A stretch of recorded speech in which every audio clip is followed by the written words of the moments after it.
process these 12 differences between type 1 and 2 diabetes. Diabetes, it's a disease that many Americans have.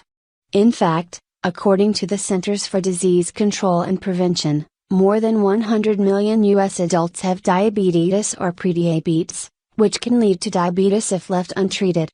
The report says that as of 2015, a whopping 9.4% of the country's population is diabetic.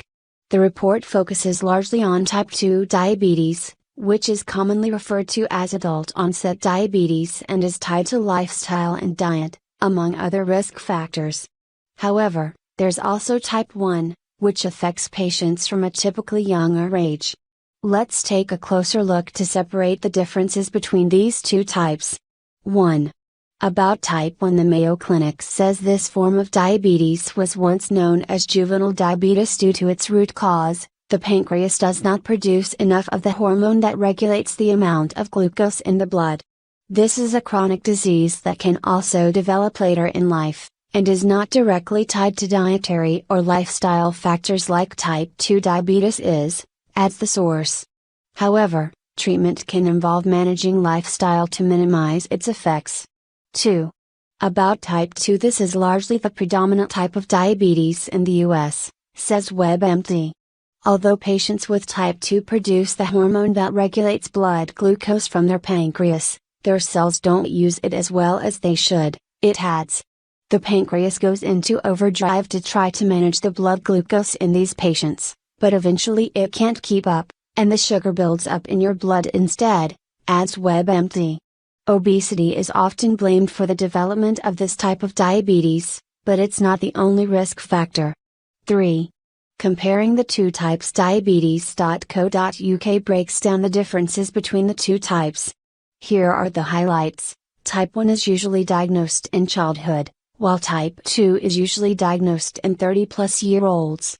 Type 1 is not linked with excess body weight, whereas type 2 is. Type 1 patients usually have higher than average ketone levels, produced by breaking down fat, at diagnosis, while those with type 2 generally have high blood pressure or high cholesterol readings at diagnosis. Type 1 is treated with injections, while type 2 is initially not treated with any medication, it adds. While type 1 patients will need injections for life, type 2 patients may be able to come off diabetes medications in some cases, it adds. 4.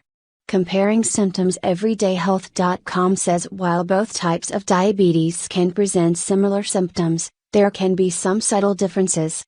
Type 1 can include thirst, hunger, fatigue, frequent urination, weight loss, or even tingling and numbness in the feet and blurred vision when blood sugar is too high, it explains.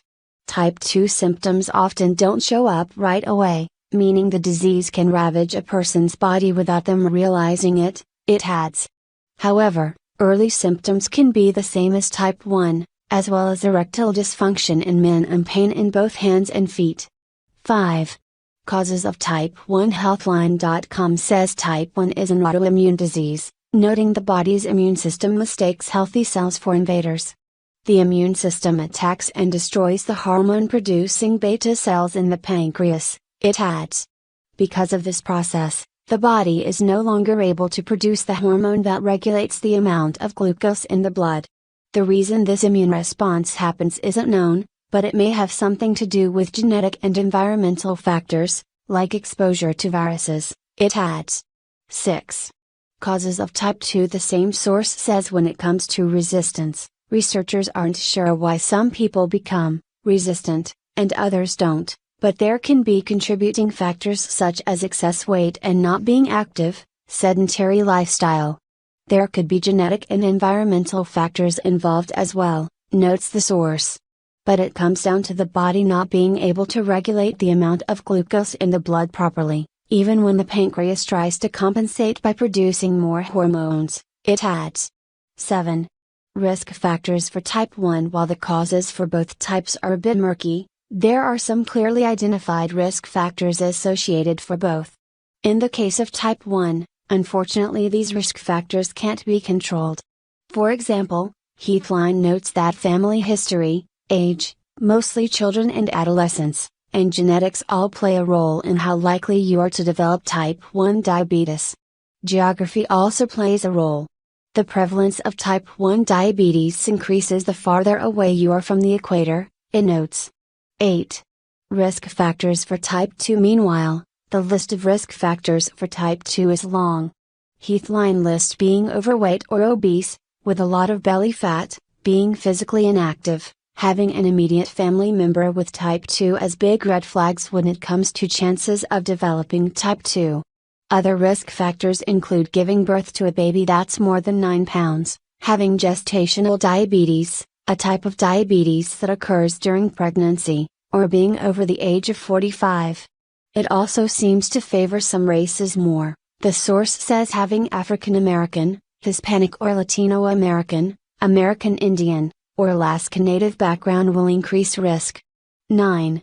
Diabetes diagnosis. Everydayhealth.com explains the tests for both types of diabetes are similar. Tests including a blood test to measure fasting blood sugar, as well as a hemoglobin A1C test, measuring average blood sugar over the previous few months, and a glucose tolerance test to see how much blood sugar levels are affected by a sweetened drink. However, in the case of type 1, doctors can look for antibodies in the blood that attack the hormone-producing cells in the pancreas, it adds. Type 2 diagnoses are more based on symptoms and risk factors, it adds. 10. Diabetes diets. In the case of type 1, the goal is to maximize nutrition while monitoring the intake of carbohydrates, proteins, and fats, notes Healthline. However, there's no single universal diabetes diet.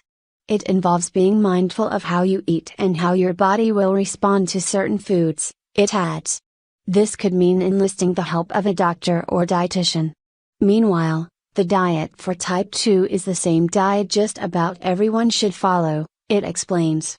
That means choosing a variety of foods high in nutritional value and low in empty calories, while controlling portions and eating snacks and meals on a set schedule, to avoid fluctuating blood sugar. Look for veggies, fruits, and whole grains, as well as fish, while avoiding processed meats, sugary drinks, salty or fried foods, and shortening or stick margarine, says Healthline. 11. Treatment for both types. If you have type 1 diabetes, you'll need a steady regimen of injections or a pump, explains WebMD. You'll also have to monitor your blood sugars several times each day, it adds. Your doctor will want to see you often to check for any signs of complications. In some cases involving diabetic ketoacidosis, a dangerous blood chemical imbalance, you may be admitted to the intensive care unit, it adds. The same source says the treatment for type 2 diabetes will change over time to meet your needs, but will always involve controlling blood sugar to avoid any complications that can affect the eyes, kidneys, heart, blood vessels and nerves. Your doctor may prescribe certain diabetes medications, short-term or long-term. 12. Preventing diabetes. Unfortunately, in the case of type 1, there's no cure and there isn't really anything you can do to significantly lower your risk of developing it. But that's not the same story with type 2. There are a number of factors within your control that can help you manage or avoid the disease altogether. The National Institute of Diabetes and Digestive and Kidney Issues says when it comes to lowering your chances of developing type 2, you can plan to lose weight and keep it off, get moving more often, working up to at least 30 minutes of physical activity 5 days a week, and eat healthier foods in smaller portions. Swap your sweet drinks with water, it adds.